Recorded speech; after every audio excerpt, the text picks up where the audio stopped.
ताज्या आणि सुपरफास्ट बातम्या पाहण्यासाठी स्वराज्य न्यूज मराठीला सबस्क्राईब करा आणि बेल बटन प्रेस करा।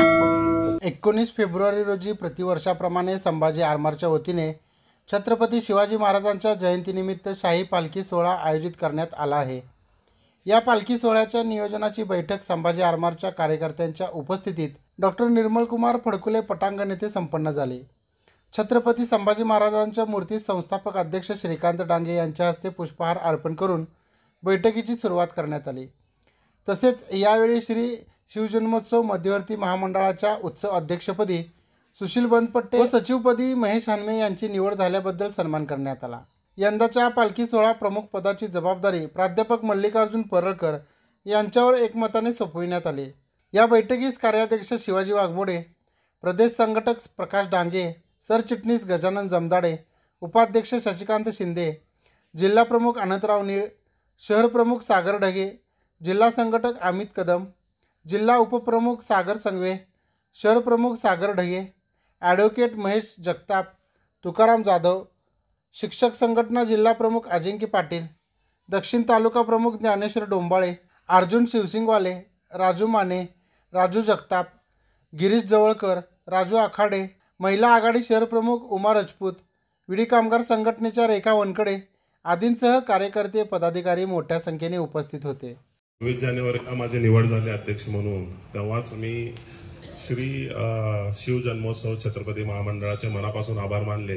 कारण माझ्यासारख्या समाजातून, म्हणजे मी वडार समाजातून आलोय, माझ्यासारख्या समाजातून देखील एका व्यक्तीला संधी मिळावी, खरं तर हा आपल्या शिवाजी महाराजांचा इतिहासच आहे। कारण त्यांनीही हिंदवी स्वराज्य स्थापन करत असताना 18 पगड जातींना सोबत घेऊन जो आदर्श निर्माण केला, तोच आदर्श आज आपला छत्रपती शिवजन्मोत्सव महामंडळ 400 वर्षानंतर देखील महाराजांच्या विचार पुढे नेतो। आणि बापूसाहेब, तुम्ही जे बोलला 400 वर्षानंतर देखील का आपण करतोय, खरंच कुणाला प्रश्न पडलाय का की 400 वर्षानंतर देखील शिवाजी महाराजांची जयंती एवढ्या मोठ्या उत्साहात आणि जल्लोषात का साजरी केली जाते? कोणी विचार केलाय कधी? 2च मिनिटात तुम्हाला सांगतो, कारण वेळ जास्त घेण्याची गरज नाही, कारण महाराजांचा इतिहास माझ्यापेक्षा जास्त आज इतिहासला प्रत्येकाने वाचला असेल। शिवाजी महाराज जन्माने राजा नव्हते। शिवाजी महाराजांनी जे छत्रपती पद मिळवलं किंवा राजा म्हणून जे आपण संबोधतो ते त्यांनी स्वतः कमवलं, स्वतःच्या हिमतीवर मिळवलं। आणि त्यांच्यासोबत आत्ताच बाजी प्रभू देशपांडेचं नाव घेतलं गेलं, तानाजी मालसुरेंचं नाव घेतलं गेलं, आपले फर्जंद असतील, हिरोजी फर्जंद असतील, किंवा असे असंख्य मावळे ज्यांनी आपली प्राणाची आहुती दिली। आजचा जर विचार केला, असे किती लोक असतील जे आपल्या राजासाठी आपली प्राणाची आहुती देतील। आणि बापूसाहेब, तुम्ही अगदी बरोबर बोललात की निजामशाही असेल, आदिलशाही असेल, या सगळ्यां एवढे राजे येऊन गेले, होऊन गेले, त्यांच्यासाठी प्राणाची आहुती दिली गेली, परंतु शिवाजी महाराज हे रयतेला आपल्या स्वतःचे वाटायचे, माझे वाटायचं, माझं राज्य रयतेचं राज्य असं वाटायचं। त्यामुळे प्राणाचं आहुती देणं देखील इतकं सोपं वाटायचं त्यांच्यासोबत असल्या सगळ्या मावळ्यांना। कारण महाराजांनी जे राज्य घडवण्यासाठीचा जो संकल्प केला होता, त्यात त्यांना वाटलं की हे राजे म्हणजे आपण स्वतः आहोत, आपल्यासाठी हे सगळं चाललेलं आहे, त्यामुळे कधीही त्यांनी प्राणाची आहुती देण्यासाठी मागे पुढे पाहिलं नाही। आणि अशा महाराजांचे विचार आज देखील 3.5 वर्ष झाले आपण फॉलो करतोय, त्यांना आपण त्यांच्या पाठीशी, त्यांचे विचार आज देखील तेवढा उत्साहाने पुढे नेण्याचं काम आपण करतोय। ते महाराजांचं चरित्र, महाराजांचा संकल्प, महाराजांचा आदर्श त्यांनी जो आपल्याला 350 वर्षापूर्वी दिलाय, तेच आज देखील आपण पाहतोय। म्हणून शिवरायांचा जयघोष, शिवरायांचं जयंती आपण इतका, कारण शिवरायां सोडून आपण कुठल्याही इतर राजाचं, कुठलेही राजे घ्या, तुम्ही नावं घ्या की देशभरात जगभरात एवढे राजे होऊन गेले, परंतु शिवरायांचं जे आपण जयंती इतक्या मोठ्या उत्साहात साजरा करतो ते कुठेही जगभरात होत नाही, कुठल्याही राजाचं होत नाही। त्यामुळे आपण ज्या मातीत जन्माला आलो, या महाराष्ट्रात जन्माला आलो, खरं तर आपण स्वतःला पुण्यवान, भाग्यवान समजलं पाहिजे। आणि अशा राजाचा आदर्श आपल्याला आपल्या पण सेवेतनं, आपल्या वागण्यातून, आपल्या विचारातून पुढे न्यायचं आहे। इतकंच बोलून मी थांबतो आणि पुनश्च एकदा बापूसाहेब आपल्या संभाजी आरमाराचे मी मनापासून धन्यवाद मानतो। आज मला इथे बोलवून जो आदर सन्मान केला त्याबद्दल पुनश्च एकदा आभार। आणि आपण सगळे आज एक संकल्प करूया की महाराजांचे खरंच आदर्श आणि विचार आणि जे त्यांनी आपल्याला संदेश देण्याचा प्रयत्न केलाय तो आपल्या मनात बाळगूया आणि ते येणाऱ्या काळात सर्वांपर्यंत पोहोचवण्याचा प्रयत्न करू. धन्यवाद. शिवाजी महाराज छत्रपती संभाजी महाराज यांना मानाचा मुजरा. आज संभाजी आरमार शिवजयंती 2025 नियोजन बैठकीचं आयोजन करण्यात आलेले आहे. व्यासपीठावर उपस्थित असलेले संभाजी आरमारचे संस्थापक अध्यक्ष श्रीकांत बापू डांगे, कार्याध्यक्ष शिवाजी तात्या वाघमोडे, शशिकांत शिंदे, गजानन जमदाडे, प्रकाशभाऊ डांगे, अनंतबाई नीळ, महेश जगताप, अजिंक्य पाटील सर, सागर ढगे, तुकाराम जाधव सर या व समोर उपस्थित असलेले सर्व शिवशंभू प्रेमी माता भगिनींनो, यांना माझा नमस्कार. आज येथे शिवजयंती 2025च्या पालखीत प्रमुखपदी माझी निवड करण्यात आलेली आहे. याबद्दल मी प्रथमतः तर शिवाजी तात्या वाघमोडे व श्रीकांत बापू डांगे यांचं मनापासून आभार व्यक्त करतो, धन्यवाद देतो. आतापर्यंत सार्वजनिक गणेशोत्सव महामंडळ, नवरात्र महामंडळ किंवा विविध संस्थेवर मी पदाधिकारी म्हणून कार्य केलेलं किंवा करत आहे. परंतु प्रथमच एखाद्या शिवजयंतीच्या पदाधिकारीपदी माझी निवड झालेली आहे आणि ते पण पालखी प्रमुखपदी. मगाशी मनोगतामध्ये व्यक्त केले वक्त्यांनी की संपूर्ण महाराष्ट्रामध्ये जर का पालखी सोहळा जर का कुठला साजरा होत असेल तर ती आपल्या संभाजी आरमारचा पालखी सोहळा आहे आणि या शाही पालखी सोहळ्याच्या प्रमुखपदी माझी निवड करण्यात आलेली आहे. आणि जे सोलापुरामध्ये जनसामान्यासाठी काम करणारी संघटना आहे, संभाजी आरमारच्या एवढ्या मोठ्या संघटनेच्या मोठ्या शाही पालखी सोहळ्यापदी माझी प्रमुख म्हणून निवड करण्यात आलेली आहे. त्यामुळे मी खरोखरच माझं हे भाग्य समजतो. तर आपल्या जे पालखी सोहळ्यामध्ये जे प्रमुख वैशिष्ट्य असतात त्यामध्ये घरगुती पद्धतीने एकदम वातावरण असतं. त्यामध्ये पालखी सोहळ्यामध्ये विविध ग्रंथ, महाराजांची मूर्ती, पारंपरिक वाद्य, शिवकालीन खेळ, साहसी, हे अशा वेगवेगळ्या वेशभूषेमध्ये मावळे असतात. हे अशा विविध वैशिष्ट्यांनी आपला पालखी सोहळा खूप मोठ्या प्रमाणामध्ये असतो.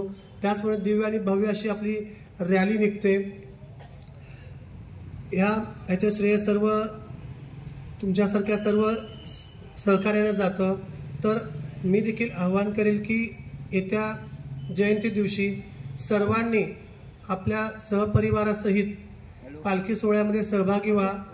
आपले जे कोण मित्र नातेवाईक आहेत त्यांना सगळ्यांना सांगा आणि जास्तीत जास्त संख्येने या पालखी सोहळ्यामध्ये सहभागी होण्यासाठी त्यांना प्रोत्साहित करा.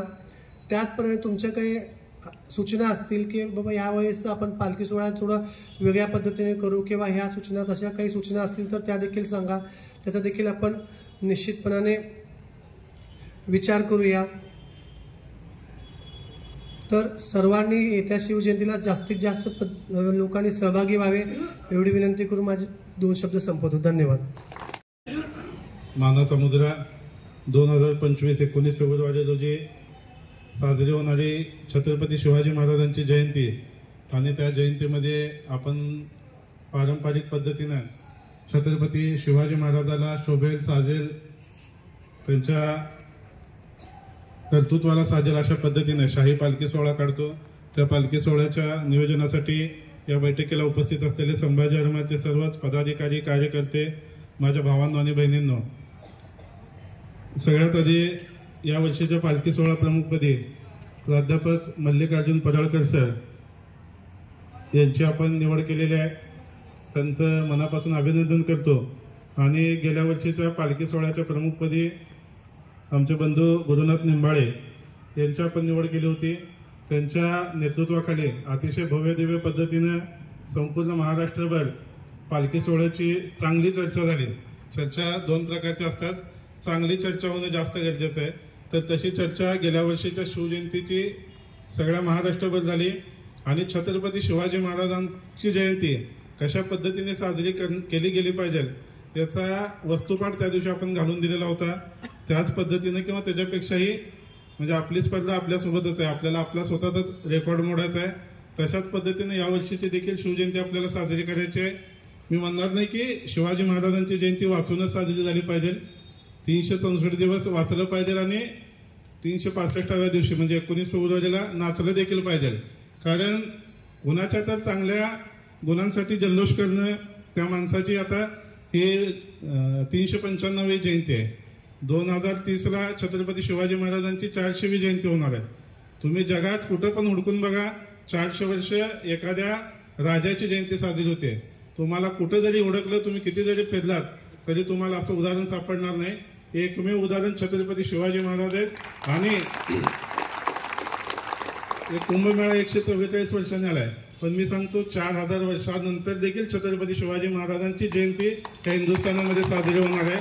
ही जयंती बऱ्याच लोकांनी सांगितलं की आपल्या बापाची जयंती म्हणून साजरी करा. मी दरवेळेस सांगत असतो, छत्रपती शिवाजी महाराजांसाठी आपल्याला काहीच करायचं नाही, तेवढी आपली लायकी नाही. छत्रपती शिवाजी महाराजांनी जे आपल्यासाठी करून ठेवलंय, 50 वर्षाच्या आयुष्यामध्ये, आता 40 वर्ष पण लग्न होईना गुरु, विचार करा. म्हणजे 50 वर्षाच्या आयुष्यामध्ये छत्रपती शिवाजी महाराजांनी 5000 वर्ष पुरल एवढं काम केलेलं आहे. ते काम तुमच्या माझ्या सगळ्यांसाठी केलेलं आहे. छत्रपती शिवाजी महाराज होते म्हणून आपण स्वतंत्र झालो, हे जेवढं खरं आहे तेवढंच छत्रपती शिवाजी महाराज होते म्हणून हे हिंदुस्थानाला औरंगजेबासारख्या म्हणजे सगळ्या जगामध्ये त्यावेळेचा सगळ्यात शक्तिशाली माणूस कोण होता तर औरंगजेब होता. तर त्या औरंगजेबाच्या डोळ्याला डोळे भिडवून त्याला म्हणजे आव्हान देण्याची ताकद छत्रपती शिवाजी महाराजांनी दाखवली. छत्रपती शिवाजी महाराजांचा आग्र्याचा प्रसंग आपल्या सगळ्याला माहित आहे. त्यांनी भर दरबारामध्ये औरंगजेबाला ललकारी दिली होती, अपमान सहन केला नव्हता. हे सगळं करण्यामागे छत्रपती शिवाजी महाराजांनी ते हेतुपूर्वक केलं होतं. छत्रपती शिवाजी महाराज कधीच कुठली गोष्ट सहज करत नव्हते. छत्रपती शिवाजी महाराजांच्या प्रत्येक कृतीला 100 अर्थ होते. शिवाजी महाराजांनी जाणीवपूर्वक आग्र्यामध्ये औरंगजेबाला ललकारलं आणि औरंगजेबाच्या आता काल कोणतरी फालतूक बडबड केली की लाच देऊन छत्रपती शिवाजी महाराज सुटले. मात्र छत्रपती शिवाजी महाराज कसे सुटले हे फक्त आणि फक्त छत्रपती शिवाजी महाराजांनाच माहित आहे. त्यांच्या मॅनेजमेंटची आपण फक्त कल्पनाच करू शकतो. त्यांची 1% देखील गोष्ट प्रत्यक्ष जीवनात आणणं आजच्या घडीला आपल्याला शक्य नाही. विषय झाला शिवजयंती साजरी करण्याचा. शिवजयंती एवढ्यासाठी साजरी करायचे, आज प्रत्येक घरामध्ये प्रॉब्लेम आहेत की यंग जनरेशन वाह्यात चाललंय किंवा युवा पिढी योग्य मार्गावर नाही असं आपल्या सगळ्याला वाटत असते. आणि तुम्हाला जर आपलं घर चांगल्या मार्गावर आणायचं असेल, ताळावर आणायचं असेल तर कुठल्याही देवाधर्मापेक्षा मी छातीटोकपणे आणि खात्रीने सांगतो, मी देखील धार्मिक माणूस आहे, पण या सगळ्या धर्माच्या पेक्षाही तुम्ही जर छत्रपती शिवाजी महाराजांच्या मार्गाने गेला तर मी 100% सांगतो की तुमच्या घरात एक देखील घर वाया जाणार नाही. तुम्हाला तुमचं कुटुंब प्रगतीपथावर न्यायचं असेल तर छत्रपती शिवाजी महाराजांची जयंती साजरी करा. मी म्हणत नाही की तुम्ही संभाजीरामाच्याच पालखी सोहळ्यामध्ये या, कसंही साजरी करा, पण छत्रपती शिवाजी महाराजांची जयंती साजरी करा. तुमच्या मुलाबाळांना त्या दिवशी समजावून सांगा की छत्रपती शिवाजी महाराजांचं या हिंदुस्थानासाठी तुमच्या माझ्या जगण्यामध्ये काय महत्व आहे. आपण छत्रपती शिवाजी महाराजांच्या विचारावर चाललो तर आणि तरच आपल्या सगळ्यांची प्रगती होणार आहे, तरच आपण चांगल्या मार्गावर राहणार आहोत. छत्रपती शिवाजी महाराजांच्या या वर्षीच्या पालखी सोहळ्यामध्ये आपला एक प्रयत्न असणार आहे की किमान 1000 नवीन कुटुंब या पालखी सोहळ्यामध्ये सहभागी झाले पाहिजेत. शिवजयंती मध्यवर्ती महामंडळाचे या वर्षीचे उत्सवाध्यक्ष आमचे मित्र सन्माननीय श्री सुशील बंदपट्टे साहेब आणि सचिव महेशजी अन्मे साहेब यांचे या ठिकाणी आगमन झालेले आहे. एकदा त्यांच्यासाठी टाळ्या वाजवूयात.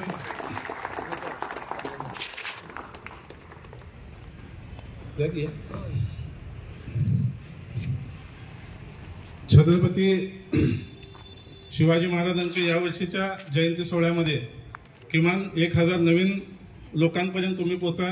प्रत्येकाला छत्रपती शिवाजी महाराजांची जयंती साजरी करायची मनापासून इच्छा आहे.